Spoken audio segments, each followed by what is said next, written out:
For number 12, it says here's this graph, and here you see that there's a 0 at x equals 3. So knowing that there's a 0 at x equals 3, what is the factor of this polynomial? Well, a factor has to be x minus 3, right? Because if I set x minus 3 equal to 0 and add 3 to both sides, I'd get x equals 3. So this is the corresponding factor to a positive 3 for a 0. Now B, use the factor you found in part A plus long division to completely factor this.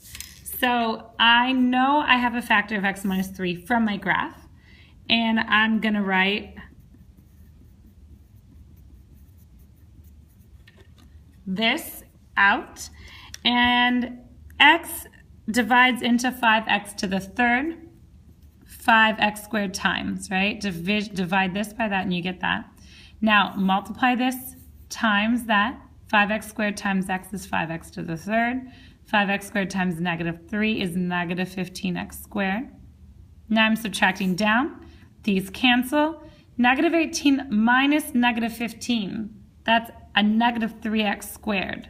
Now remember, minusing a negative is the same thing as adding a positive. So negative 18 minus negative 15, negative 3, right? So negative 3x squared, then I bring these down, plus 12x minus 9. Okay, negative 3x squared divided by x is negative 3x. Now I multiply this times that, distribute negative 3x times x is negative 3x squared, and negative 3x times negative 3 is positive 9x. Now I subtract down, these cancel. 12x minus 9x is 3x, bring down the minus 9. And now I'm going to say 3x divided by x is positive 3. 3 times all of this, use distributive property, 3x minus 9. And subtracting down, they both cancel, which we knew they would. We knew it would divide evenly because we knew this was a 0. So now I have this factored form, x minus 3 times 5x squared minus 3x plus 3. Now, I have a trinomial right here, right? And I should check to see if it can be factored further or if it's prime. Now, I'm looking at the graph right here, and I'm seeing that this does not cross the x-axis at any other real number, right? So I'm pretty sure then that this cannot be factored. This must be prime because it's not crossing the x-axis anywhere, right? But let's just for practice double check and see. If I want to factor, I use an area model and I'm working backwards from the inside out. 5x squared goes here, 3 goes here. I'm looking for something that adds to the negative 3x, but multiplies to 15x squared.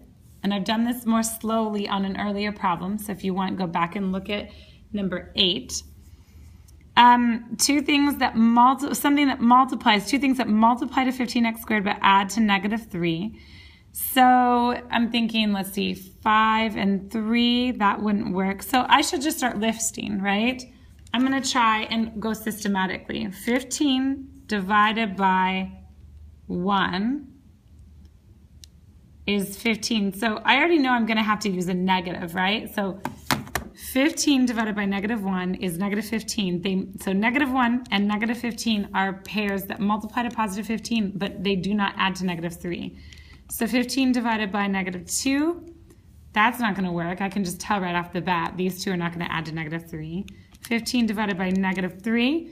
Negative 3 and negative 5 can multiply to positive 15, but they add to negative 8, not negative 3.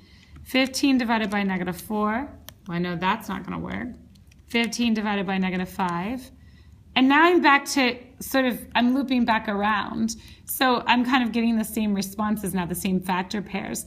So I've exhausted all the possible pairs for 15, and none of them add to negative 3. So I now know that is prime for sure. There's two ways I knew that it was prime. One, this didn't cross the x-axis anywhere, so it couldn't have any other factors that produced real roots.